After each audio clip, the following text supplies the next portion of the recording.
ബഹുമാനപ്പെട്ട ഹൈക്കോടതി പാസാക്കിയ സ്വകാര്യ ഹോസ്പിറ്റൽ ക്ലിനിക്കൽ എസ്റ്റാബ്ലിഷ്മെൻറ്റ് ബില്ല് നടപ്പിലാക്കണമെന്ന് ആവശ്യപ്പെട്ടുകൊണ്ട് ഇപ്പോൾ ഞങ്ങൾ പന്തീരാങ്കാവ് പോലീസ് സ്റ്റേഷനുമായി ബന്ധപ്പെട്ടുകൊണ്ട് ഇവിടെയാണുള്ളത്.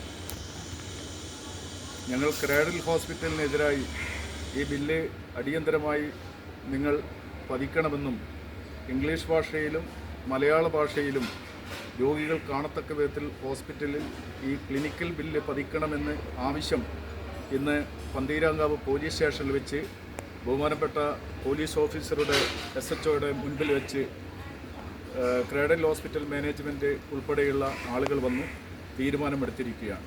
തീർച്ചയായിട്ടും ഇനിയും കേരളത്തിലെ സ്വകാര്യ ഹോസ്പിറ്റലുകൾ സാധാരണക്കാരായ ജനങ്ങളുടെ രോഗികളുടെ അവകാശങ്ങൾ സംരക്ഷിക്കുവാനും അവരുടെ താല്പര്യങ്ങൾ സംരക്ഷിക്കുവാനും തയ്യാറായില്ലെങ്കിൽ ഇത്തരത്തിലുള്ള സമരരീതിയുമായി ഞങ്ങൾ നവജനശക്തി കോൺഗ്രസ് മുന്നോട്ട് പോകുമെന്ന് ഞങ്ങൾ ഓർമ്മിപ്പിക്കുകയാണ്.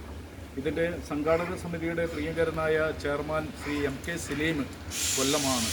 അദ്ദേഹത്തിൻ്റെ നേതൃത്വത്തിലാണ് കേരളത്തിൽ ക്ലിനിക്കൽ എസ്റ്റാബ്ലിഷ്മെൻറ്റ് നിയമം നടപ്പിലാക്കണമെന്ന് ആവശ്യപ്പെട്ടുകൊണ്ട് കേരളത്തിലെ മുഴുവൻ സ്വകാര്യ ഹോസ്പിറ്റലിനെയും ഞങ്ങൾ ഇത് നിയമം നടപ്പിലാക്കണമെന്ന് ആവശ്യപ്പെട്ടുകൊണ്ട് പ്രക്ഷോഭ സമരത്തിലേക്കാണ്.